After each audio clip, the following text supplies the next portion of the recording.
All right. Hi, everyone. It's a little weird not being able to see our friends' faces on the camera, but I see that many of you have already started signing on, so we'll go ahead and get started. So a big welcome to our partners, our friends, and a welcome to our new faces who are joining us for the first time. For those of you who are meeting us for the first time, my name is Sharon Stratton. I'm the program manager at SVPLA. And at SVPLA, we invest in and expand the community of people advancing racial and social justice. So we're really delighted to have you all here with us for a special voter education session with LA Forward. And before we dive in, just a little bit of housekeeping. So this is a webinar, so we can't see all of your wonderful faces, but we do want to hear from you. We know that there'll be a lot of questions about what we're going to cover today. So as you have questions, you can chat them into the Q&A box. We will have a Q&A session at the end, so we can hear from our speakers, David and Joanna. But yeah, we'd love to hear your questions. So don't feel shy about popping them in the Q&A as they come to mind for you. I want to acknowledge our tech guru who makes all of our SVPLA virtual programming possible, Yolanda Enoch, you can see on the screen. Thank you, Yolanda, for always making everything such a dream. Hi, everyone. And so likely you've all signed up today because we're 20 days away from November 3rd. And voters are being asked to make some pretty huge decisions, not just federally, but also here locally in LA. And with all of the attention that's given to the presidential race, local elections and races can kind of fall into the shadows. But there's some really important stuff on the ballot for local voters, and just really excited that David and Joanna can talk us through some of that. So we've had the pleasure at SVPLA of partnering with LA Forward over the last year on our Systems Change Accelerator. That's how we got to know David. And before I welcome our speakers, I do also want to acknowledge that this past Monday we observed Indigenous Peoples Day. And as we're thinking about voting, power, participation in democracy, I'm reflecting on the need to continue going back into history and looking at our origin stories as we're asked to make decisions that will affect all of our communities broadly, but disproportionately impact historically oppressed communities. So with that, I'm really excited to welcome and introduce David Levitis and Johanna Dyer of LA Forward. And I won't actually introduce you. I think I would love to hear from you both in your own words. So David and Joanna, if you could introduce yourself and maybe share what's a fond voting memory that you have? Right, I'll start. My name is David Levitis. I'm the founder and executive director of LA Forward. As many of you probably know, we're part of the accelerator, and our mission is to really bring together a community of people to fight for policies that'll make LA a fair, flourishing place for everybody, be a vehicle for solidarity, to engage people digitally through civic education, digital activism, neighborhood organizing, all kinds of good stuff like that. And I have to think about what a favorite memory is, but I'd love to introduce Johanna, who's a board member and co-author of our ballot propositions guide.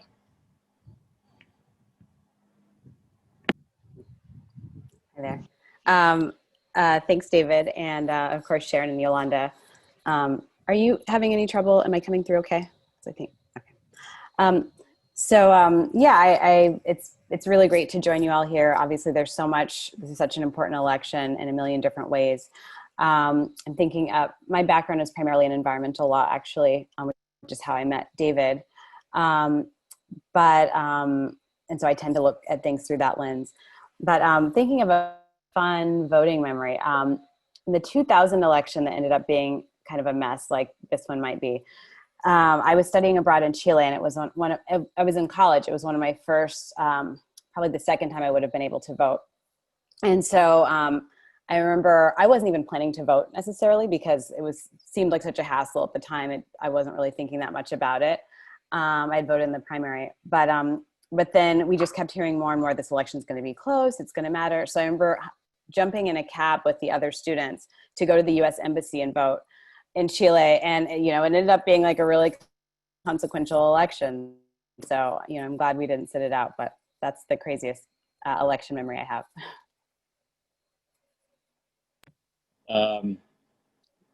Well, I have two. They're both bad, actually. One is that the 3 hours I waited in line in March, that was bad. But the worst, actually, I'm not even going to say what the worst, well, I'll just say it. The worst one was, so I was working for a campaign right near a polling place on September 11th in New York. So that was like the first time I'd ever done paid work. So it was 9/11. So it was a crazy, crazy time. So maybe that wasn't the most positive way to start, but I do think, the politics, it did show how much politics really matters. And there's a reason I've stuck with it for 20 years since then, because what we do with the ballot box really has huge ramifications. Yeah, thank you both for sharing those stories, the highs and the lows. I was thinking about that as I was reflecting on my own upbringing in Australia, where voting is mandatory.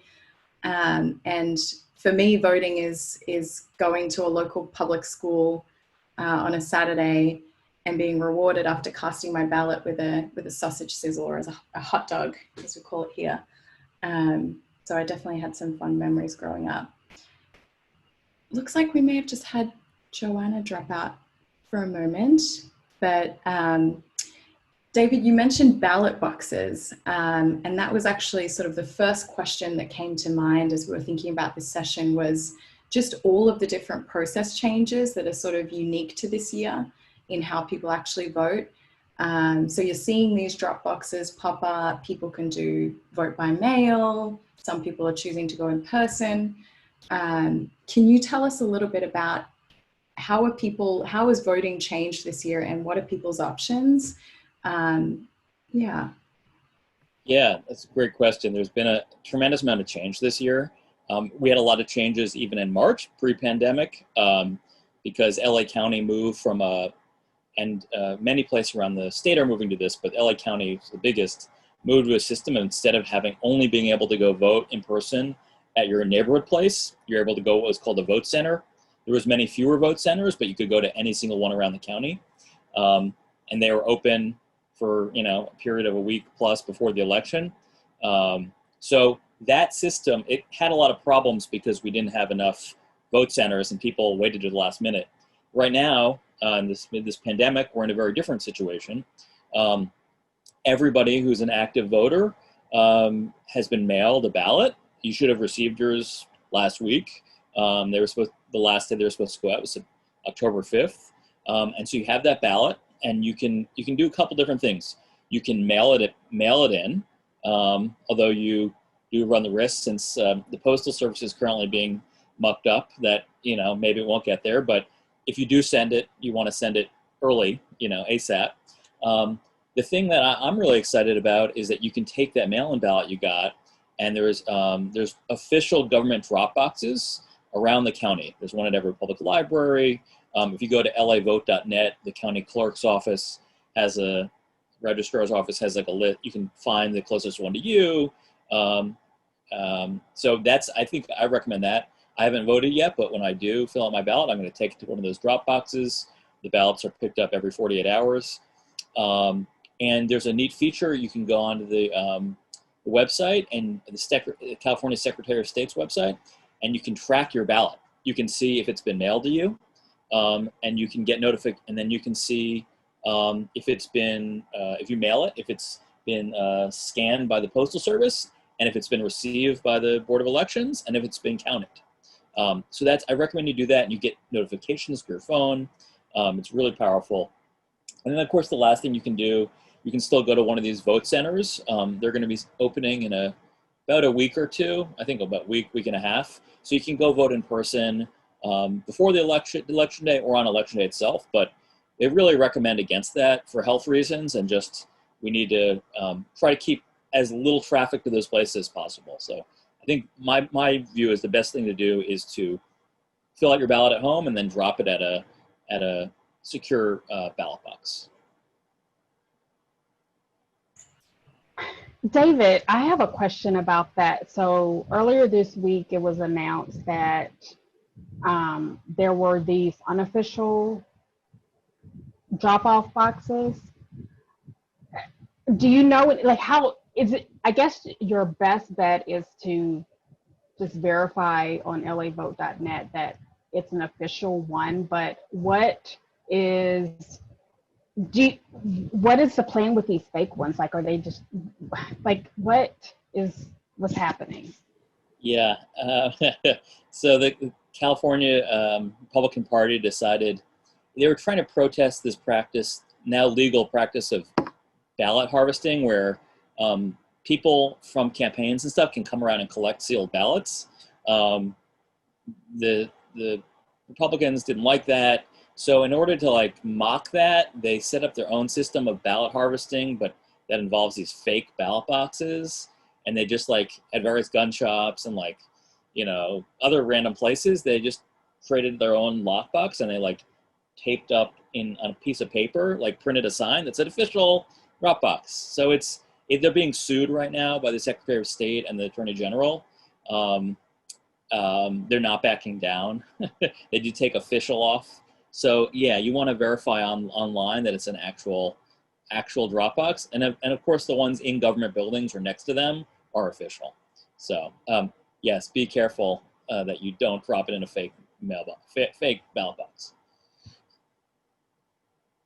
It's probably it may be voter fraud, but you know, that's 2024. Yeah, that was a great question. Thank you, Yolanda. And David, thank you for those resources. We've popped them in the chat, so you can go to lavote.net and you can also track your ballot. Yeah, thank you for speaking to those concerns that I think people understandably have about, especially in light of these fake or unofficial ballot boxes. I do think it's important that we acknowledge the concerns that voters have about the safety of their ballot. And welcome back, Joanna. Hi, sorry, I had a connection issue. Go ahead. So Sharon, before we move on, David, you answered it, so never mind. Like, how does that work? Like the ballot harvesting, what makes it okay to do that? I'm not a lawyer, although Johanna is, but you can, I think you're basically allowed, third parties are allowed to pick up ballots for other people. You know, you can give it to your friend, or you can give it to a campaign, and they can mail it in or drop it in a box, official box. So that's allowed. Okay. But you know, why take a chance? You know, go for yourself. And there's no postage required if you do mail it. I guess that if you do that, I'm looking at the actual envelope. It says up at the top, I am unable to return my ballot and hereby authorize. So I guess if you want to do that for people, to make sure that you fill out that top part, because you don't want to be accused of anything. So I guess that's the best way to prevent anything from coming back to bite you, is to fill out that top part. And this is something that has actually legally been done, you know, by by all different types of groups. Like I've been canvassing before for pretty progressive candidates, and you know, part of what you're doing when you say get out the vote is if somebody has their ballot already filled out, you're like, do you want to give it to me? You know, and I've never had anyone give it to me, but that's always been legal, or at least for quite some time. So it's not always done for like nefarious reasons or anything. It's usually when it's get out the vote, you're trying to make sure that, you know, the people who you want, you know, that they're trying to make sure that people are getting their votes in and committed to that. So. Fascinating. Thank you, David and Joanna. So I would love to hear from you both a little bit more about what is on the ballot. So we're all seeing the ads on TV we're all sort of starting to get bombarded with the yes on or no on ads. Can you talk a little bit about the difference between a measure, a proposition, what local voters are going to expect to see on their ballot, and how do those get onto the ballot in the first place? Johanna, do you want to talk a little bit about like what is a proposition? How do they get on there, or do you want me to take that? You can feel free. Go ahead. Okay. So yeah, ballot propositions are interesting. The only difference between a proposition and a measure is really like what level of government it's at. They're the same thing. So just like we have a California constitution, but we have a county charter or city charter, which is like basically a constitution. We have things on the state ballot, policies on the state ballot are propositions. On the local, we call them measures. Just semantics, really. So that's the difference there. There's a number of different, at the state level, there's 3 different kinds of propositions, more or less. There is an initiative, which is that, either the legislature or citizens gathered signatures to put something on the ballot, a policy. There are a referendum, and we have one, Prop 25 is a referendum, which is a vote up or down on a law that was passed by the legislature. And then there's, you can have like a recall, which is what happened to Governor Gray Davis, I don't know, almost 20 years ago now in California, or try to get someone off. And that's I guess, not a proposition. And then you have, a lot of times you have bond measures or tax measures, which are kind of a form of initiative that we want to issue bonds to raise money, or we want to raise taxes. And the reason why those have to be on the ballot is because of other laws and parts of our Constitution that require votes by the public, by the voting public, on things around revenue, raising revenue. So that's the gist. There's really 2 ways in which something can end up on the ballot. The first is the easier way, which is like the legislative body, whether that's the state legislature or the county board of supervisors or city council, can just vote to put something on the ballot. Whether because they don't want to take action on it themselves, and they want to ask the voters their opinion, or whether it's legally obligated. So they can do that. The second way that initiatives get on the ballot is if voter or if people gather enough signatures, and it's usually calculated as a percentage of like the most recent voting turnout. So like, oh, we had 1 million people turn out, you need to gather 100,000 signatures to put XYZ on the ballot. And each level of government has its own rules about how high that, how many signatures need to be gathered. So there's a whole industry in California where you can actually pay people to go gather signatures for you, and those people will get, at the farmer's market, will be paid like $1 a signature or $5 a signature.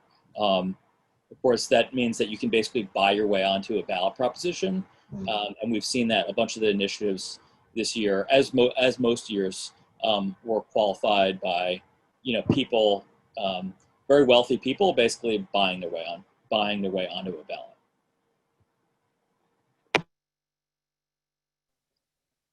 Oh, and just one thing that I would add is that I think a lot of people are not aware of how ballot measures interact with the legislature, other than the legislature being able to put things on the ballot if they want to. But ballot measures are very hard for the legislature to overturn or to make amendments to. So they are important. Sometimes there's a lot of stuff in there because you might have a lot of special interests. So they, you'll see when we start talking about these initiatives, sometimes they put things that are appealing in there, but then they've also tucked a bunch of kind of other random stuff in there. And then for the legislature to try to reform that and maybe take out the things that are less desirable or whatever, make changes, requires a 2/3 vote of the legislature, which is pretty hard to get, 2/3 of each house. So it's just important to know that if we pass something, it's hard for that to be fixed later, other than by another ballot initiative. Exactly. And so California actually has one of the longest constitutions in the world, because almost all these ballot initiatives are technically amendments to the Constitution. And sometimes people will say, well, we shouldn't be legislating by ballot initiative. Let's get rid of the system, vote no on everything.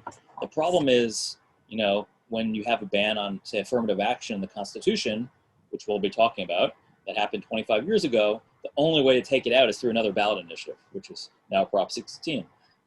So same is true with a bunch of these initiatives. And we'll talk about their ballot initiatives, because literally there's no way the legislature could change because they're changing previous initiatives.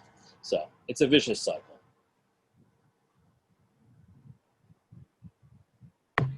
Yeah, thank you so much for that context. That's fascinating. The sort of pay for signatures and the difficulty of amending once they've been passed is really important, I think, context for us to think about as we're evaluating each of these propositions and measures up for the vote. Does the number versus letter, why do some get numbers and some get letters? I think, David, correct me if I'm wrong. I think it's the measures, the local measures that get letters, and the state.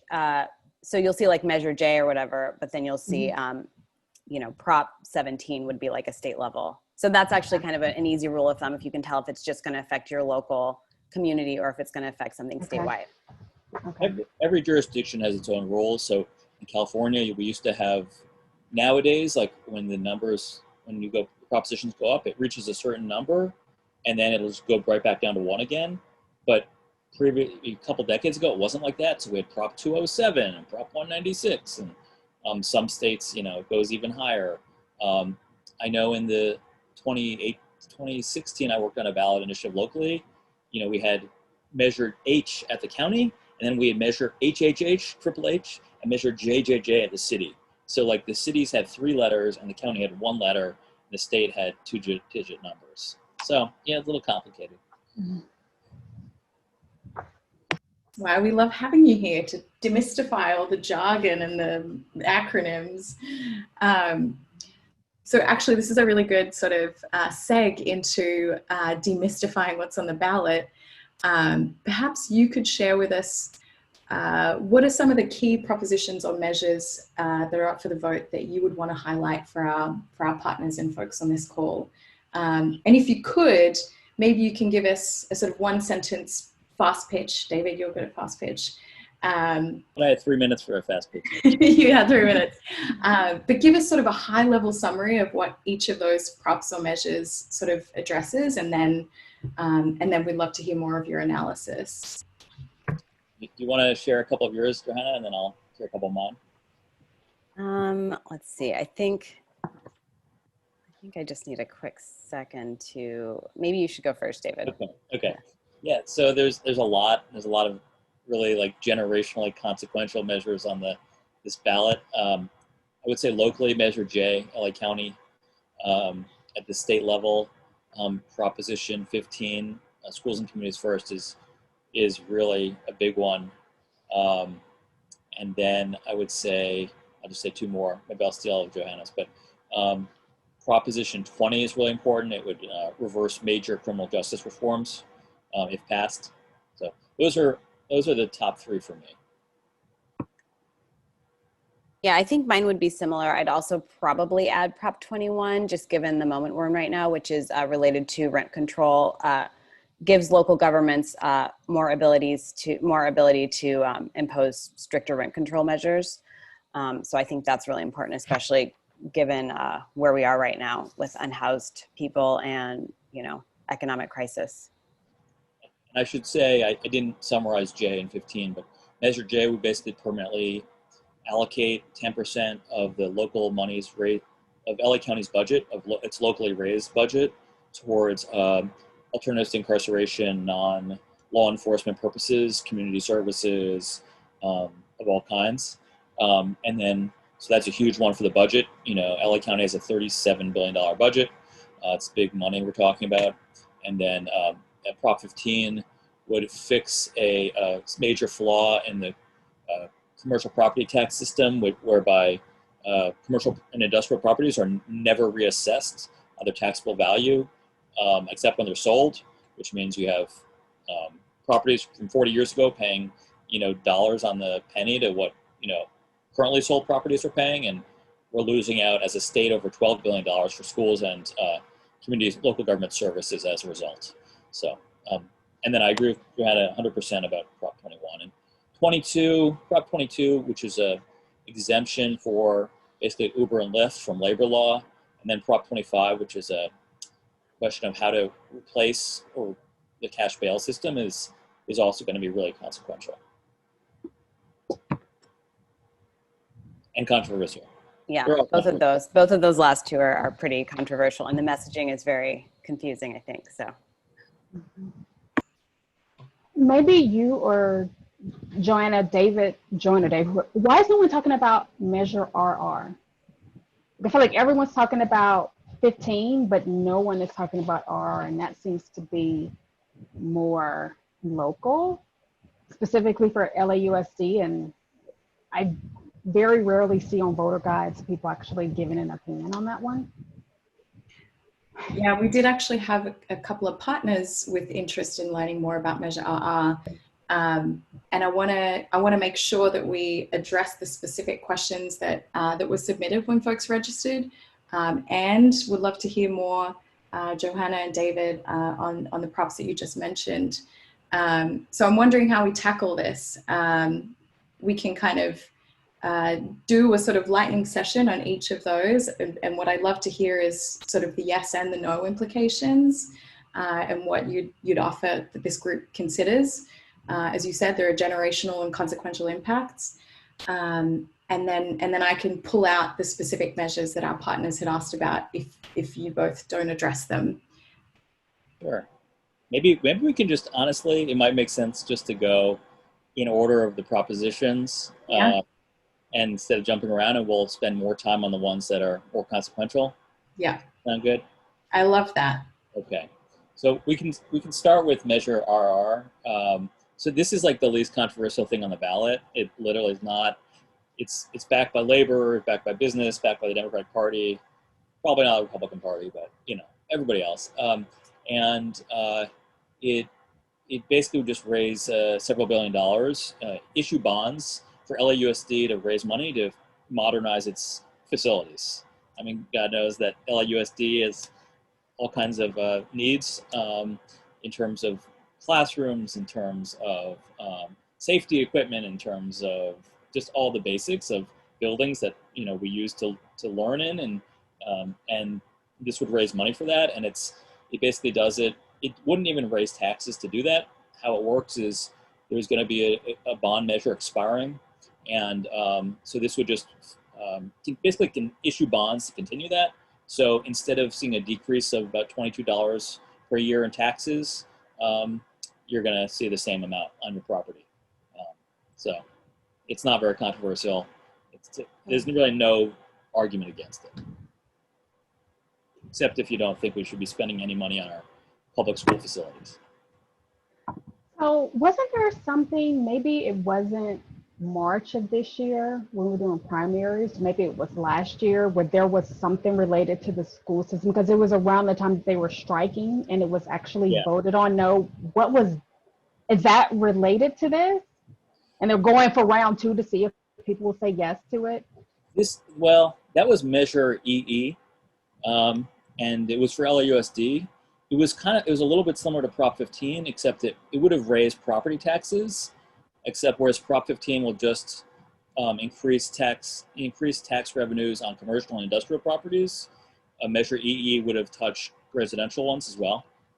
It was a very stopgap. That was put on at the last minute, didn't have much of a chance. So this doesn't face any of the same opposition that EE faced.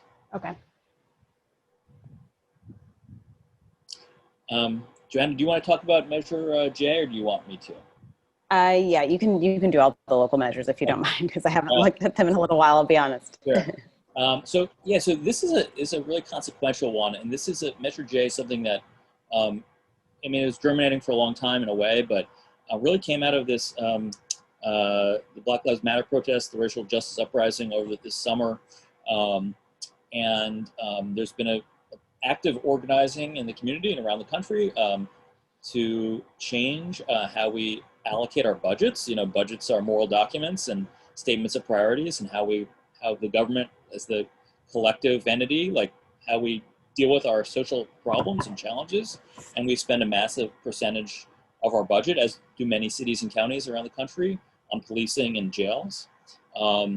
in the LA County, 45%, I think 40% of the discretionary budget, so not just pass-through money from the federal government or state government, but like locally raised money, goes to the Sheriff's Department. Sheriff's Department is the police for all the unincorporated parts of the county where 1 million people live, and 42 of the cities in LA County, and they run all the jails. And they take up a huge proportion of the budget. And so one of the main calls from community activists has been, let's shift funding from policing and prisons to investing in communities. That's going to be what ultimately makes us safe. And so what Measure J does is it would permanently, as part of the LA County Charter, require that 10% of locally raised revenue goes to program health, housing, community service programs, alternatives to incarceration. None of that money would be allowed to be spent through the DA's office or the Sheriff's Department or Probation Department. And this would, if put into effect, this would basically overnight double the amount of money that gets spent on those things. Because right now, even though the county has a massive budget, we're not spending that much money, frankly, on these social services and housing and all of the things that can create kind of a social environment where people aren't pushed to do things that that lead to incarceration. On the same side, we don't use incarceration as a tool of over policing and of kind of of social control, basically. So it was put on the ballot by a combination of we were, as LA Forward was involved, but dozens, hundreds of groups pushed for it to be on the ballot. United Ways played a really big role in it, doing some of the legwork. It germinated as an idea in July of this year, so really recently. And the 4 of the county supervisors, 4 of the 5 people who govern the entire LA County, 4 of the 5 of them voted to put it on the ballot. So we didn't have to collect signatures or anything, and now there's a very active campaign to pass it. And if you want to get involved, LA Forward's running a bunch of phone banks, so would love for people to join. But that is Measure J. I can give what the argument is against it if you would like. I think it'd be helpful to understand what the no on J folks are concerned about. Yeah, so the no on J side, at this point, the coalition in favor of J is incredibly wide. If you go on the website, you can see everybody who's for it.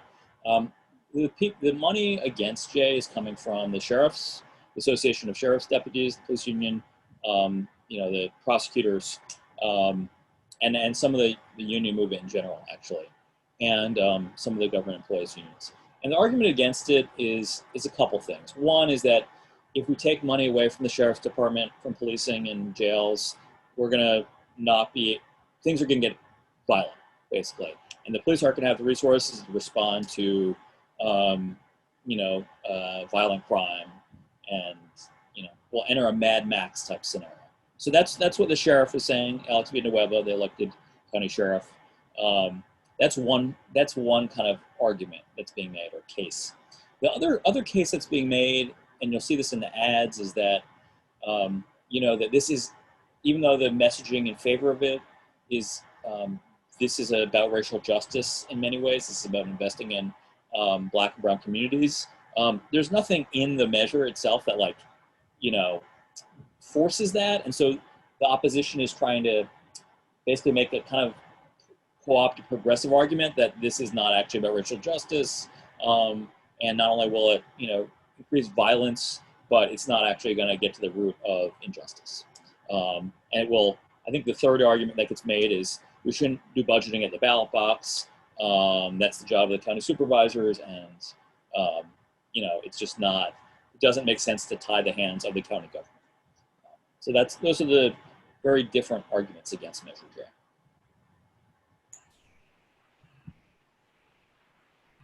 Yeah, thank you. And I just want to give a little plug to LA Forward's voter guide that was released yesterday, 2 days ago. So everyone on this call will send out a link to the voter guide.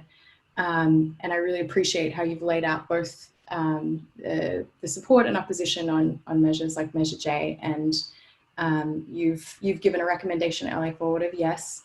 and for those compelling reasons that you shared.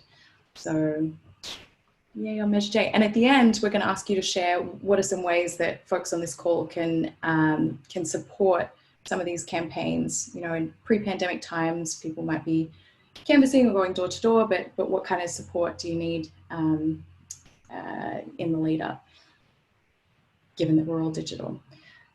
So Measure J, Measure RR we've covered. And if there's more questions, we can do that in the Q&A at the end. Prop 15. We can do a quick lightning round on 14, just to flag what it is. Sure. Yeah. So that would basically extend, we basically issued a bunch of bonds to do about $3 billion in funding, public funding for stem cell research back in 2006, because the Bush administration at the time was banning any federal funds for stem cell research. That money is basically up, so Prop 14 would issue another, would basically raise another almost $6 billion for that. LA Forward ultimately recommended a no because we thought that money wasn't being as used as effectively as it could be. And you can read the voter guide for why. The argument in favor is that we need more money in general for science and medical research. But you know, we ultimately thought it didn't make sense given that there are just some accountability issues, and frankly, there's a lot of other money out there from governments and from private sources for stem cell research, and so that's Prop 14.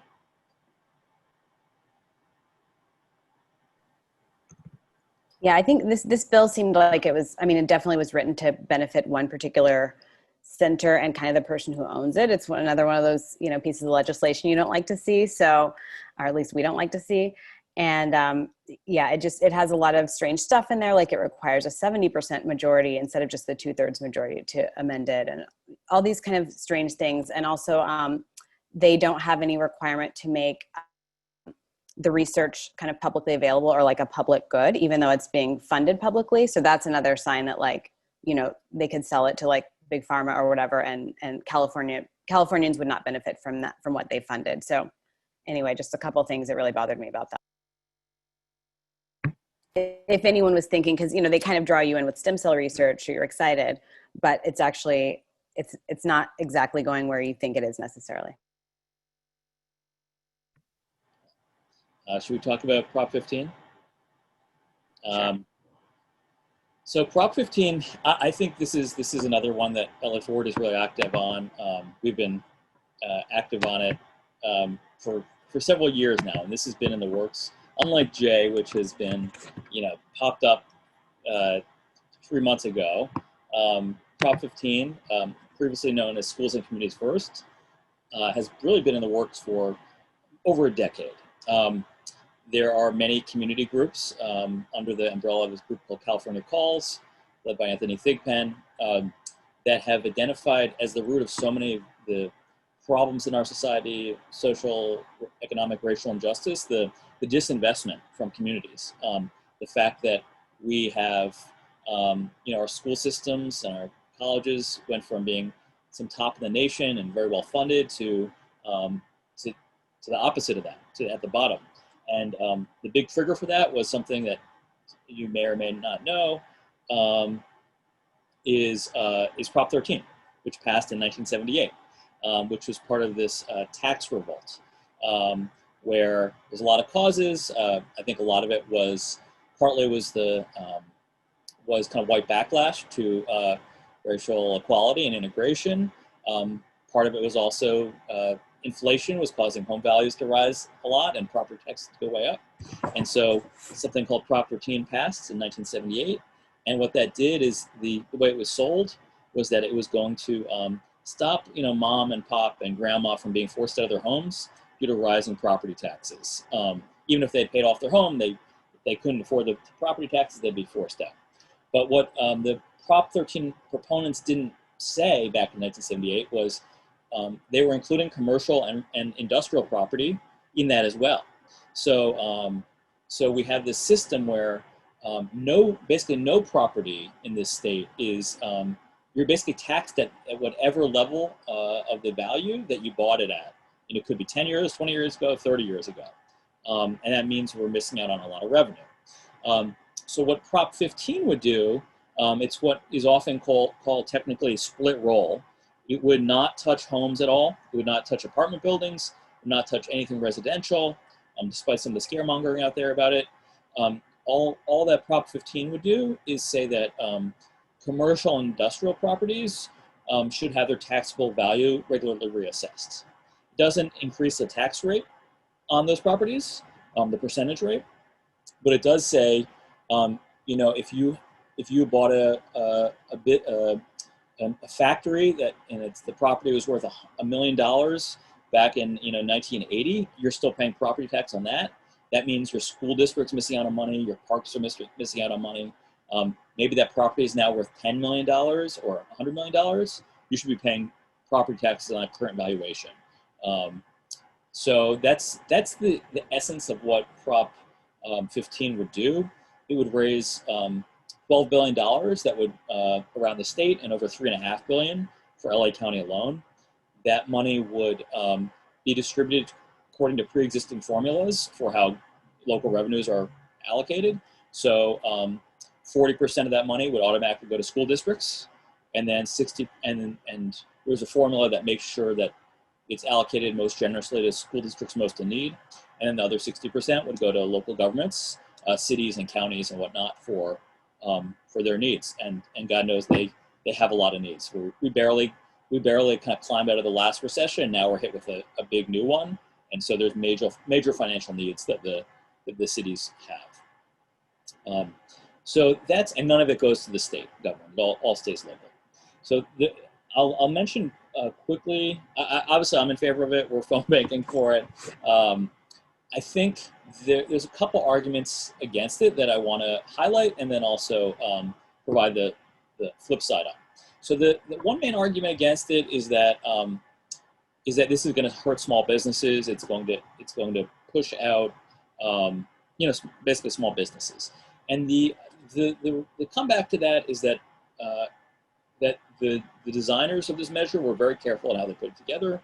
There's an exemption of up to $3 million if your building's assessed at up to $3 million a year now. In your small business, you're not going to be regularly reassessed. So that's one thing. Two, if a building is occupied predominantly by small businesses, it doesn't start getting reassessed, the property value, until 2025.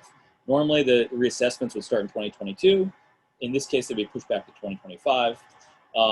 And that gives time for these small businesses to renegotiate their leases, because a lot of these companies have triple net leases, which means taxes get passed through to them. But we know that that there's a kind of surplus of commercial real estate at this point, and office space and retail space, and so a lot of that there's an opportunity for small businesses to really renegotiate their leases, and when they come up in 2 to 5 years, and to make sure that they are not paying more than they would be paying now. And then the last thing that I think, the last comeback to the criticism around small business is that there'd be a exemption across the board for up to $500,000 of like non-real estate property that a business owns. So furnishings and restaurant equipment and stuff that's a real pain in the butt for businesses to account for now, they're not going to pay anything on that. And so for a lot of small businesses and for a lot of homeowners, actually, they're going to see property taxes go down as a result of this, whereas 10% over 92% of the revenue raised from this will come from 10% of the property in California. So I know I just threw a lot at you, but it's super complicated. So I hopefully made that as clear as possible. No, definitely. And I'm just appreciating how much wisdom and time it takes to pass through all of these, incredibly complex pieces of information, just to even land on a yes recommendation for voters.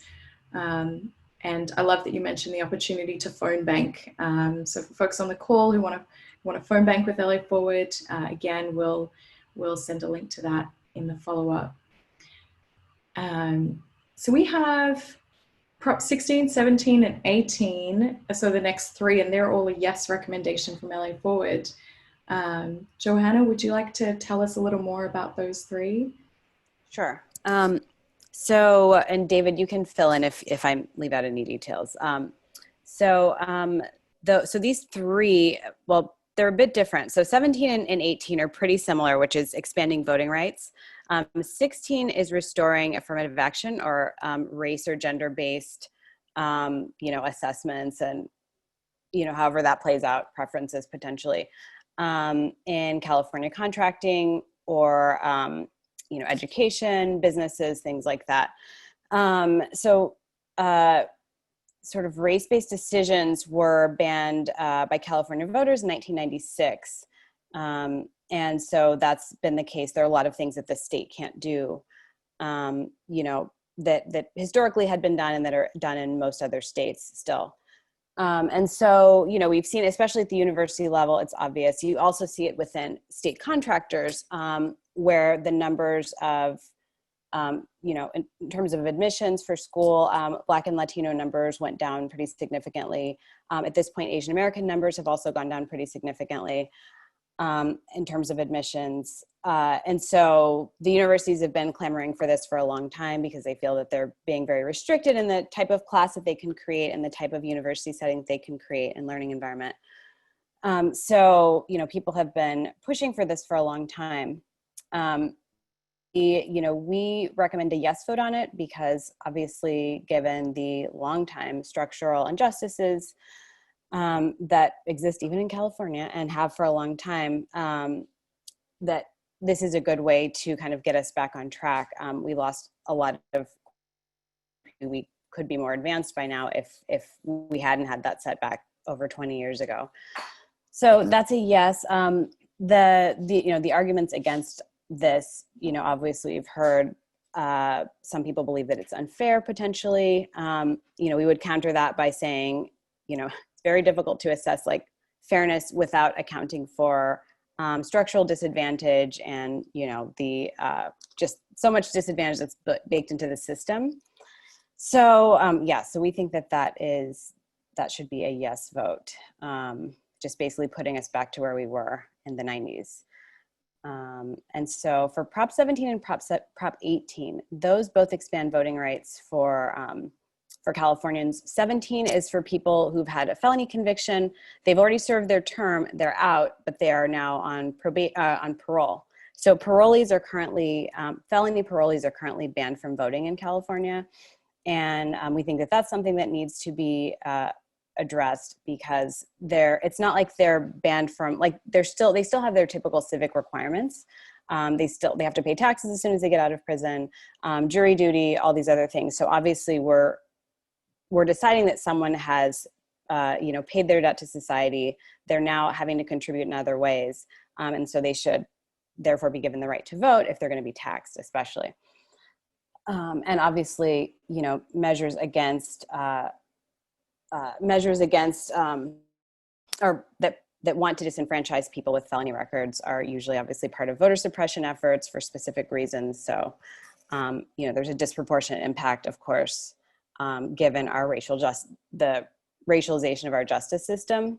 So there are like many reasons why that should be adjusted.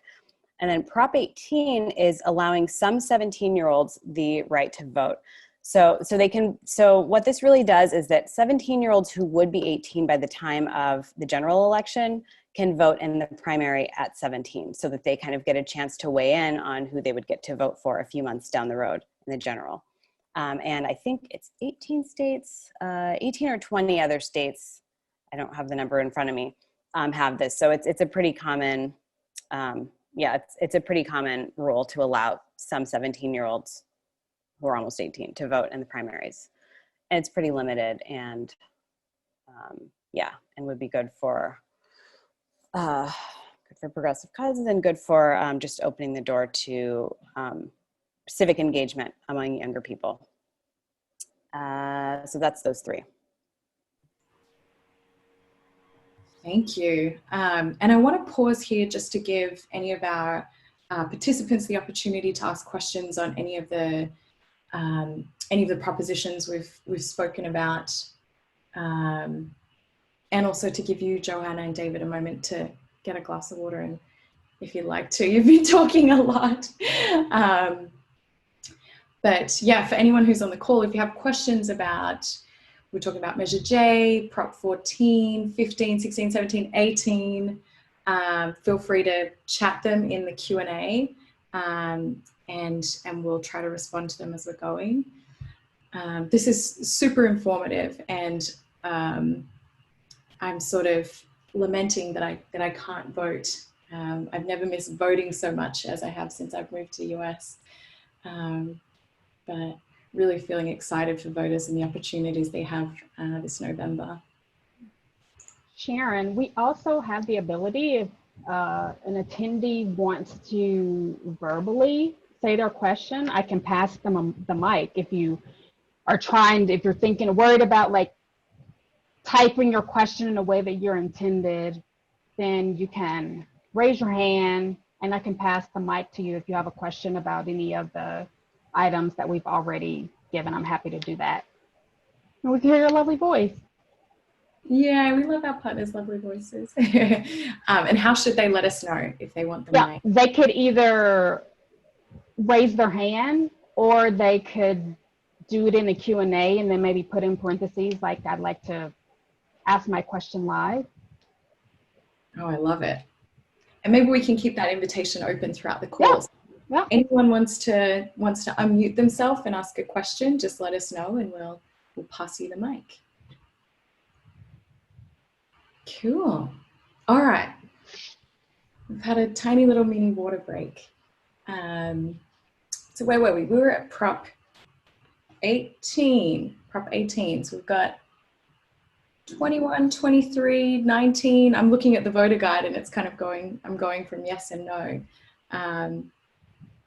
Over to you, David and Joanna, to go through the next little batch. Yeah.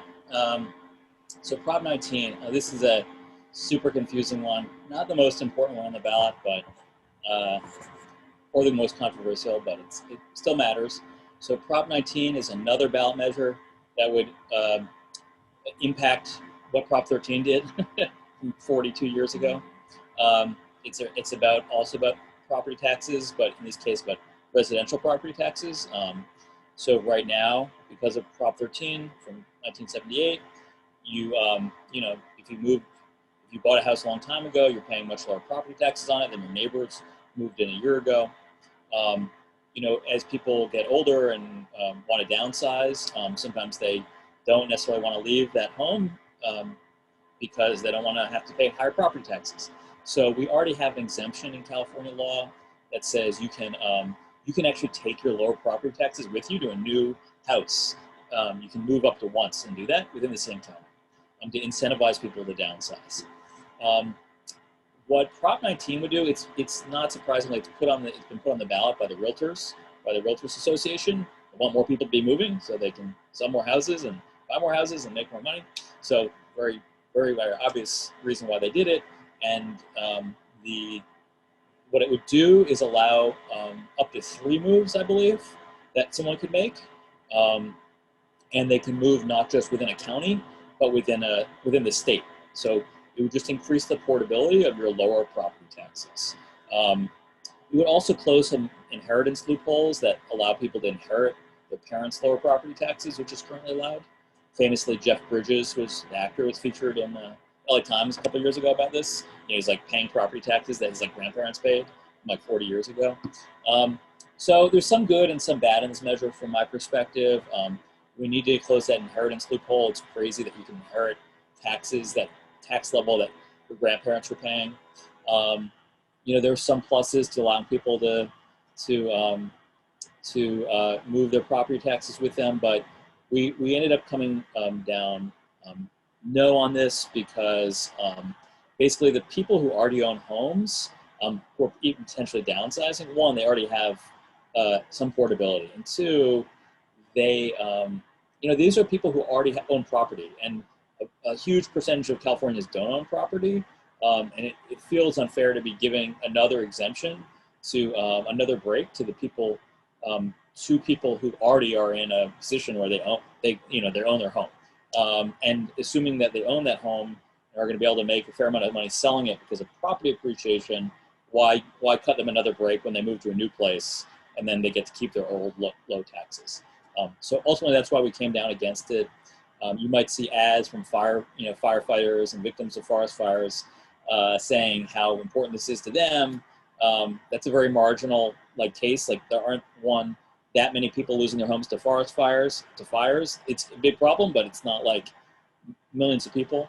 And two, the firefighters will benefit from this because any extra revenue raised from certain parts of this legislation will go to fund firefighters. So that was the deal that got struck to get the firefighters on board, since who dislikes firefighters. So it's a mishmash of a lot of things. It's kind of a mess. I would suggest voting no, but I don't feel super strongly about it. Johanna, did I miss anything? Nope, that sounded good. You want to do Prop 20? Sure. Okay, so Prop 20 is really the purpose is to reverse some of our criminal justice reforms that have been passed by Californians in the past, over the past decade through other ballot initiatives. And it also leads to increased prison spending, both of which are things that we're not really in favor of.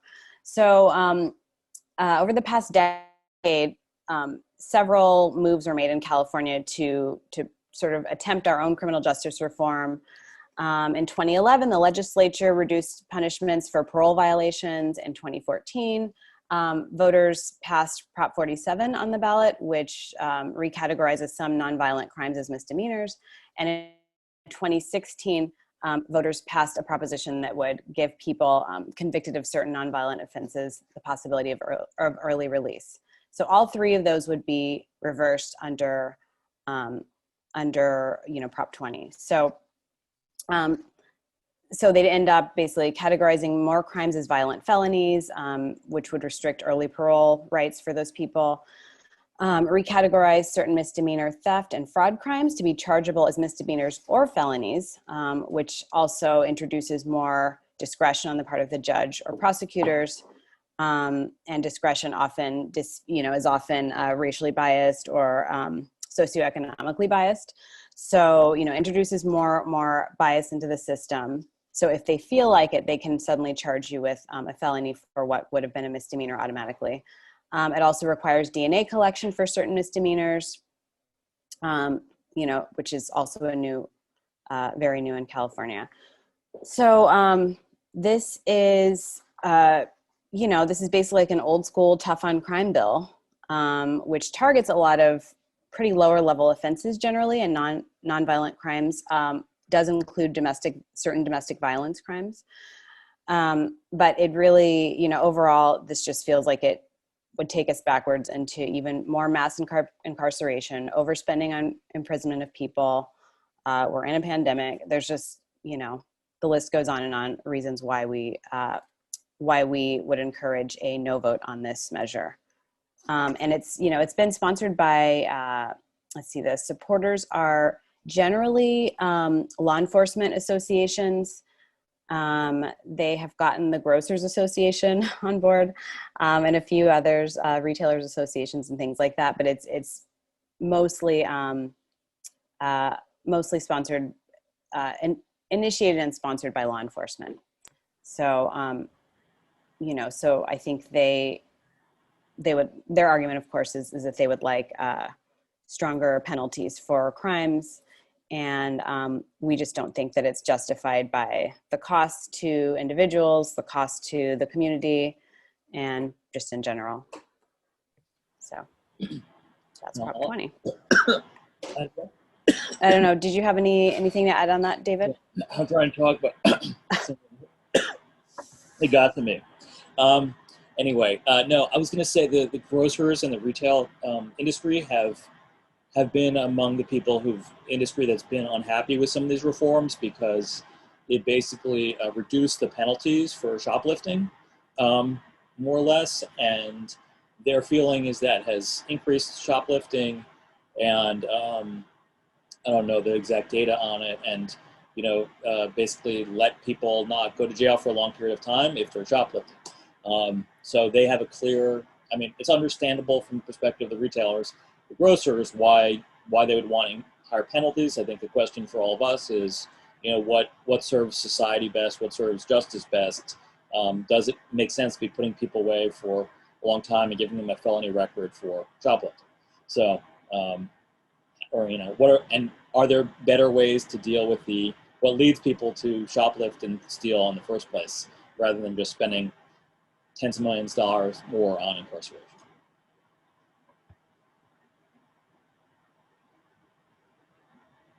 You want to talk about Prop 21? Yes, okay. So Prop 21, this is one of the measures we mentioned earlier is something that we think is really important to provide, sorry, just a quick second. Sorry, I lost my notes. But just to provide more flexibility for cities that are interested in expanding rent control protections and rent stabilization. As you know, California is in a housing crisis. We have over 150,000 unhoused people currently living on the street. And that number looks like it's probably going to go up significantly, unfortunately. So this is kind of a common sense measure to allow more flexibility. California did take a good step last year of capping rent increases to like roughly 8% at maximum, but that's still pretty high.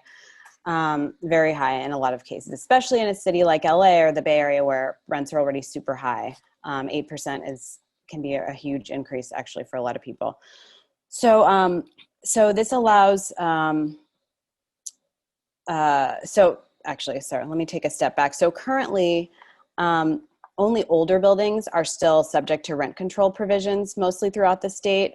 You've noticed, like in LA, you notice it. LA, it's actually buildings that have to be built in 1978 or before are the only ones that are subject to rent control protections. In California, it's buildings that are, I think it's 1996 or older, are subject to, statewide, can be subject to rent control and rent stabilization protections.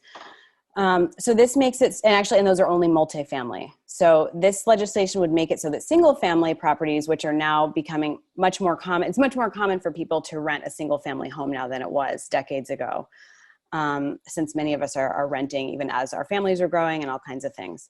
So, so it allows for single family homes that are being rented out to also be subject to rent control protections, as well as multifamily and also newer properties. So properties that are only 15 years old and older. So, so that number, obviously, that year changes every year. But so that's really important. It also allows so that cities can control rent increases that happen when a tenant leaves. Because I'm sure many of us have lived in a building where there's like the person next door to you that's paying like $600 in rent.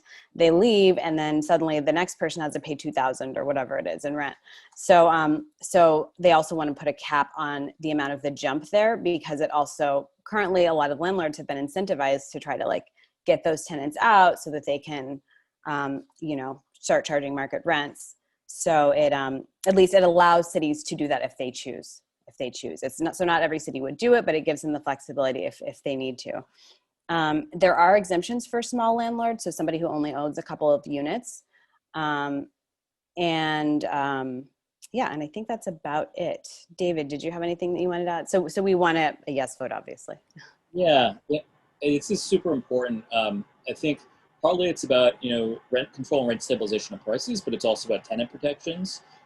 Right now, in the middle of this pandemic, LA City and other jurisdictions have the power to say, no rent increases allowed, and impose certain restrictions on evictions happening but they could only do that to buildings that were under what was under the rent stabilization ordinance, under rent control. So this would allow Costa-Hawkins would allow cities in both emergencies and regular situations to address help the people who live in buildings that are significantly newer. So that's a really important piece of this. I think The flip side, the argument that there's some legitimate arguments that gets made against this, and there's some totally specious ones. The specious ones that you'll see on TV are, this doesn't do anything to help seniors or veterans or build affordable housing. Well, that's because it's not an affordable housing construction measure. It's supported by a lot of people who build affordable housing, but it's just not. It's too different.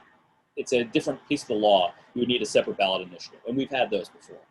It also doesn't target veterans or seniors because that's just not how this law works. So those are totally absurd arguments, and really it's not small landlords. It's like big corporate landlords like Blackstone and others who are spending hundreds of millions of dollars against this. I think the more legitimate concern is around the economic impact of rent control. I think traditionally a lot of economists were skeptical of it. I think we've seen over the last 10 years, as we've moved away from just a purely theoretical approach to rent control and economics of it, and looking actually at the empirical reality, we've found that most rent control programs are actually helping significantly keep people who are vulnerable to displacement in their homes, preventing homelessness. There's clear benefits. The increased cost for newcomers is actually hasn't been that high, and it is not deterring construction of new housing. And in fact, specifically Prop 21 is drafted so that it doesn't mandate rent control, but it allows cities to create stronger protections. And those protections, it's not like you can put a building under rent control as soon as it's built. There's more than 15 years to recoup the costs. So we think it makes sense to do this to give cities that additional power. I have a question about this, and it may not make sense because I'm trying to work it out in my head as you two were talking about it. So since this is a state measure, and I know that the local government doesn't have to, it just gives them the option to enact this. Does this state measure set like a bar of what they can do? Like if a local government wants to establish rent control, can they not have, I guess it would be like worse, like if the state government said it can be no higher than 8%, could a local government say like, well, we're going to cap it at 12? Does this have any effect on that, what they can do? No.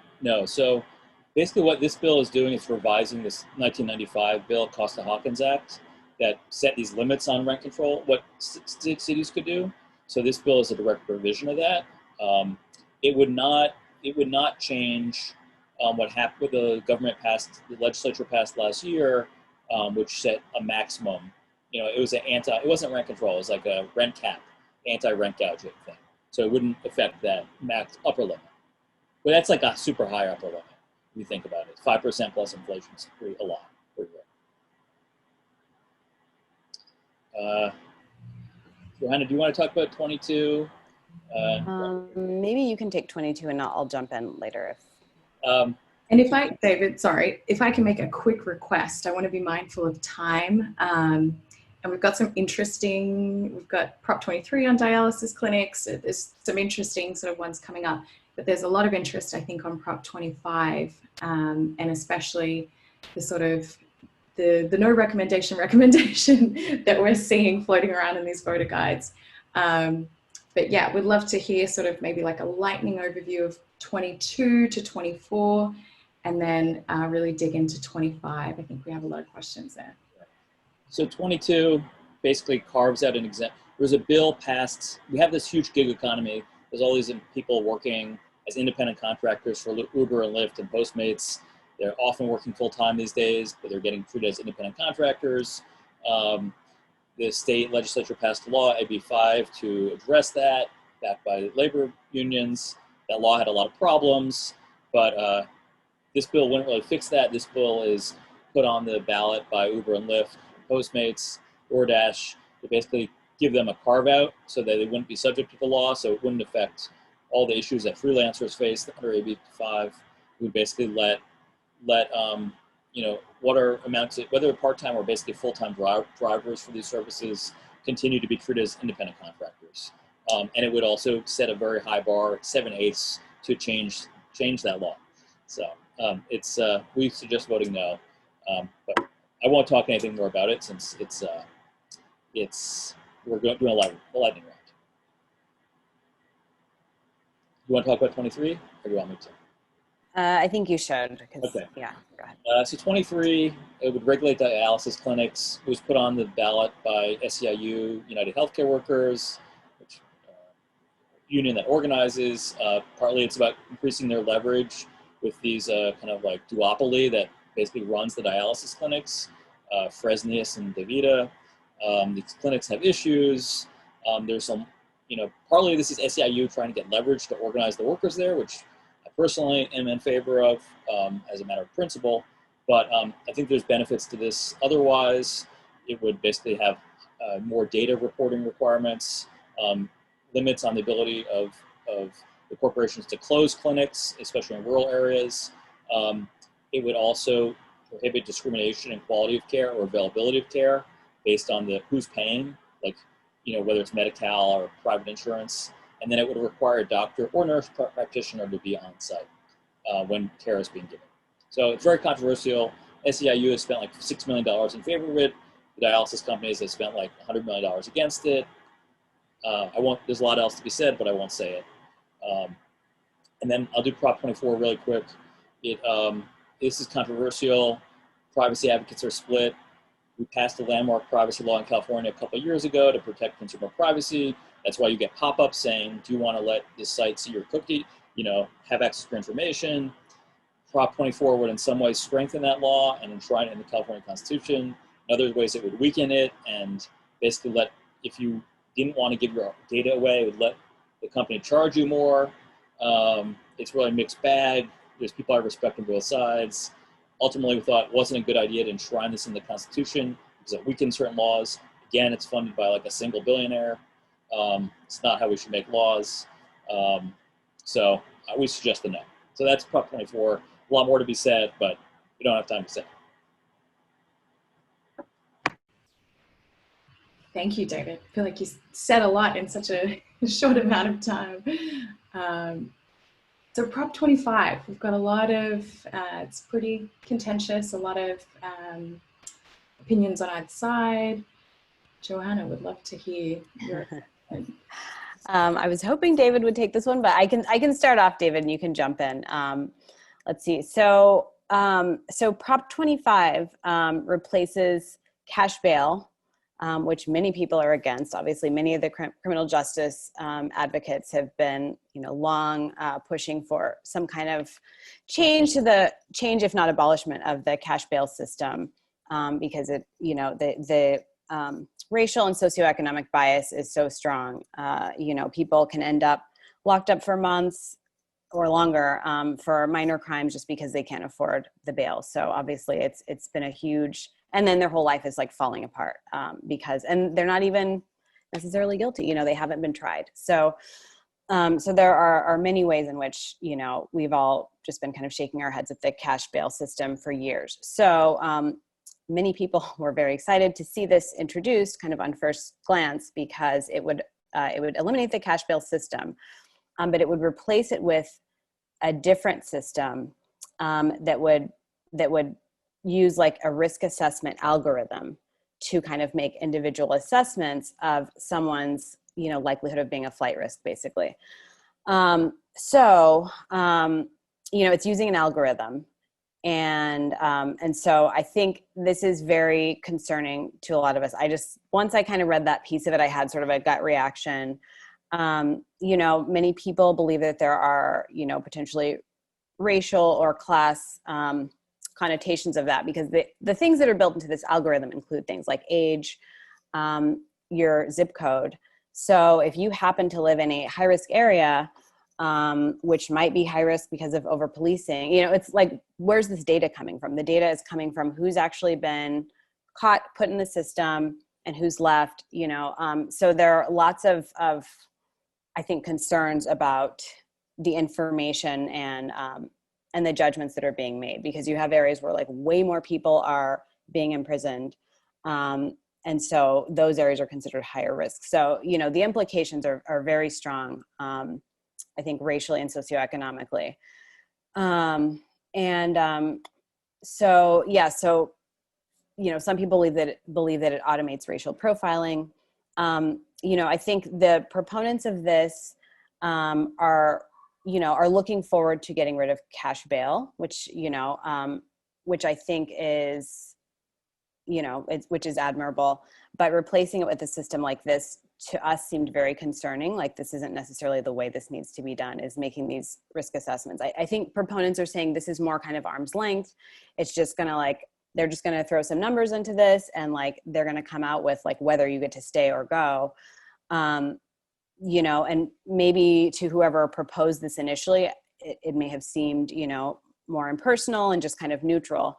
But, you know, given the data that it's based on and the justice system that it's operating within, our belief is that it won't end up actually being neutral or fair.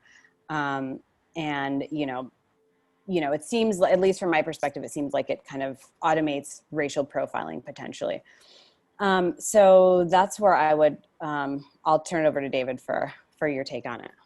Yeah, this is super controversial. Even, I mean, there's splits. I had a friend who is connected to Dignity and Power Now, and, you know, Free Scholars founded. You know, there's splits within organizations over this. And fervent yes and no. And inside organizations, people, you know, we always appreciate, you know, like, listen to those closest to the pain. Well, the people closest to the pain are split on this one. There's some people who are very, very passionately against 25. We think, for all the reasons Johanna mentioned, that we're going to get rid of a bad system and replace it with something that's even worse, and has more judicial discretion, and there's no way to get out of it. I mean, now if you can always bail yourself out unless you know, if you have the resources, you can raise the resources. Under this, like, you could just be indefinitely detained until trial. On the other hand, on the other hand, the system we have now is deeply discriminatory. Tens of thousands of people are locked up in California alone, most of them never been convicted of anything. Judges don't even have to justify their recommendations under the current system. We know that they set bail in ways that don't take into account people's ability to pay, although that's contested under a current court case, which adds another level of uncertainty. I think the proponents of this, the reason this is on the ballot is because a very wide coalition of criminal justice reform groups worked on a bill called SB10 to change pretrial detention as a whole. There was deals made along the way because of opposition from law enforcement and probation and judicial officials that basically brought around this risk assessment system. And so a lot of the bail industry still hated this bill, SB10, but some of the progressive advocates for it also backed off, like ACLU and Human Rights Watch and, you know, Justice LA. And then what happened is this was put onto the ballot as a referendum by the bail industry. And initially it seemed like the only people pushing no on 25 were going to be the bail industry. And they are by far putting the most money into this, opposing 25. And I think the concern of people who support 25, even though they see the new system as flawed, they see it as, you know, it can be fixable. We can fix it through the legislature. There's already a bill being introduced for the next election cycle by Rob Bonta, assembly member from the Bay Area, that will try to attempt to do some fixes to the new system before it's even gone into effect.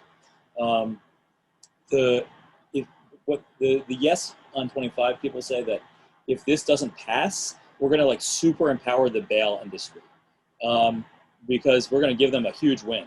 And then the state legislature will be legally banned from abolishing cash bail in the same way because it lost the referendum. So it's it's very messy. Yes, and as Scott, makes a comment, Courage California says yes. A lot of the statewide groups say yes on this bill. They're looking at the political dynamics in Sacramento, and they're worried about supercharging the power of the bail industry, which has a lot of power and gives a lot of money to candidates. And then ACLU says no. Many other groups say no. NAACP of California don't pay attention to.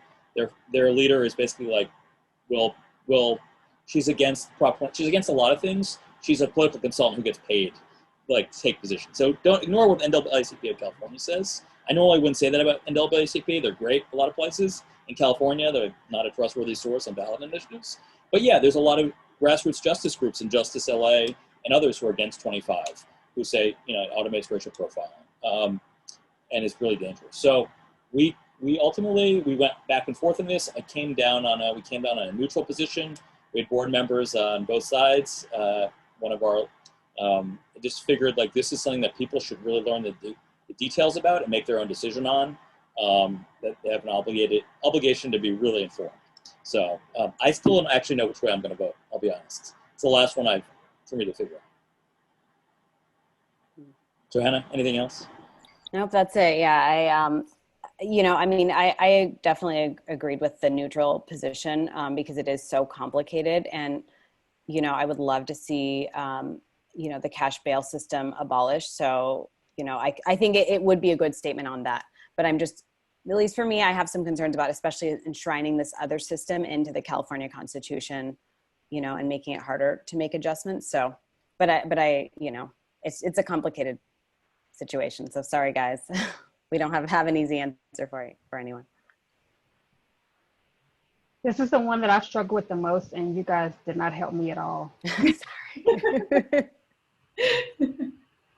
Scott's probably mad at us too. Sorry, Scott. He's typing in me.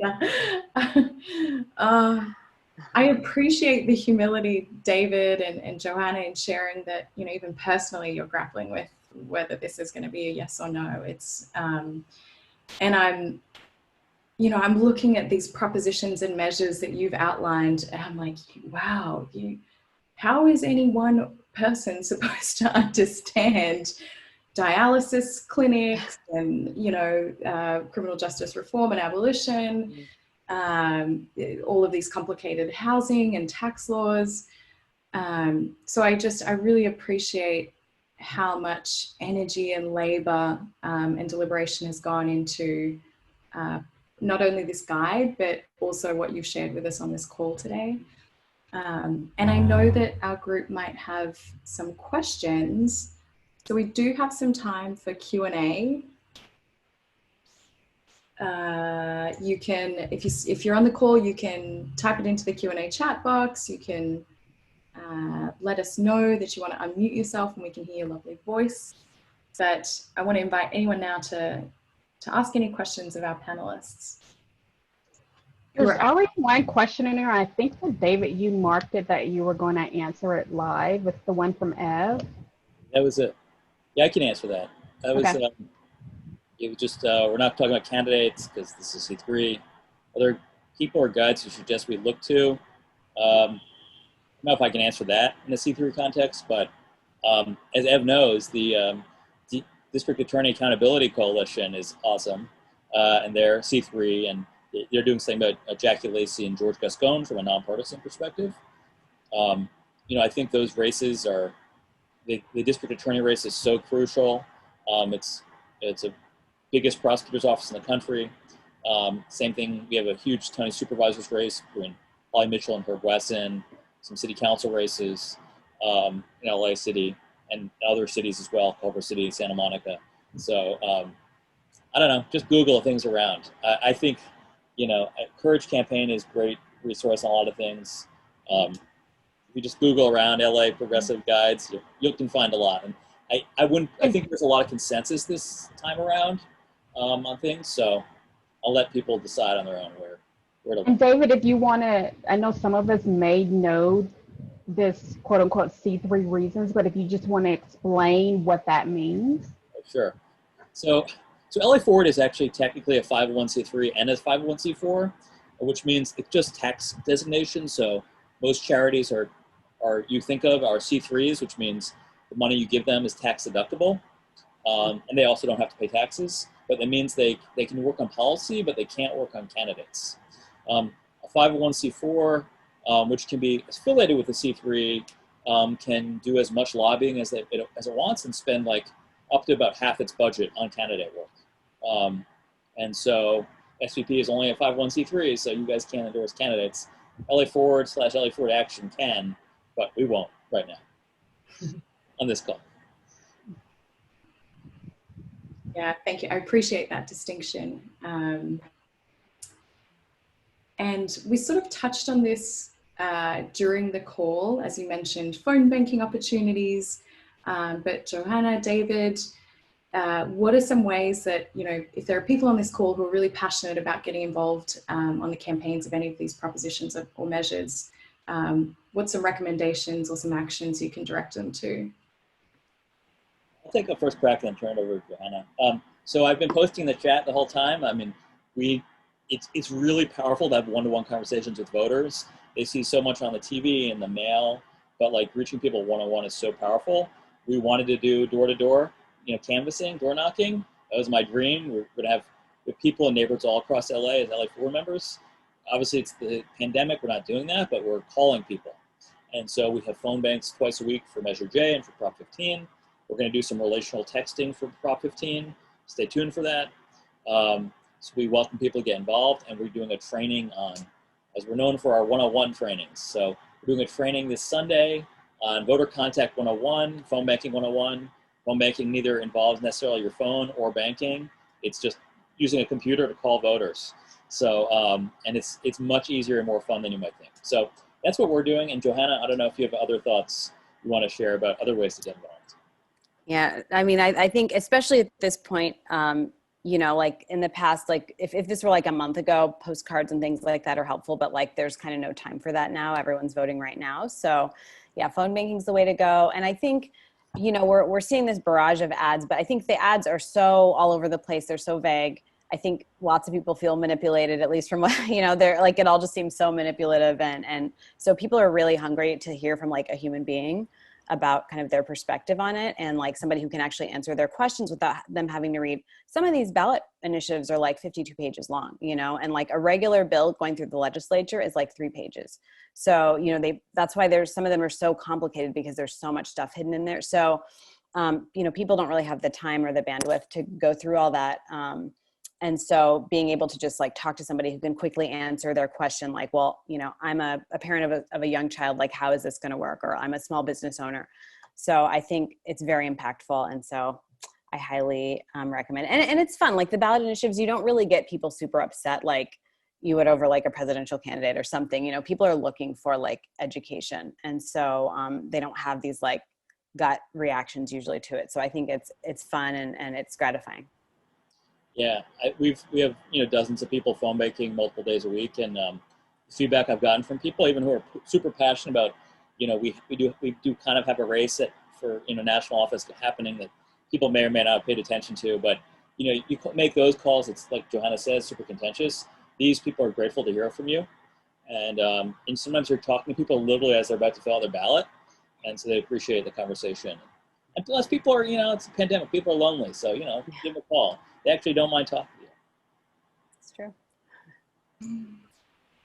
Yeah, I feel like we're actually appreciating phone calls these days in a way I haven't for years. And one really cool thing is that we use an automated dialer system, which means you're not mostly getting people who aren't home. It's like the technology, the way the technology works is like it basically connects with someone who just picked up the phone. So you get to have a lot more real conversations. It's much better than it used to be. Mm-hmm. I love it. Yeah. So join us this weekend. Yeah, or tonight. And tonight, yeah. That's right. Oh my gosh. That's right. You both are keeping so busy. Well, I want to honor your time, and just on behalf of SVP, say thank you so much to you both for coming and sharing your wisdom with us, and for some of the reasoning behind the yes or no recommendations. I think it's really helpful. And for folks on the call, thank you all so much for joining us. How exciting to be filling out your ballots. I think it's so exciting. Good luck with your Prop 25 call. We'll be sending out the resources mentioned in this call, as well as a link to the recording, so you can always refer back to this in the coming days. But thank you all so very much, and have a great evening. Thanks, everybody. It was great. Great. Thank you for having us.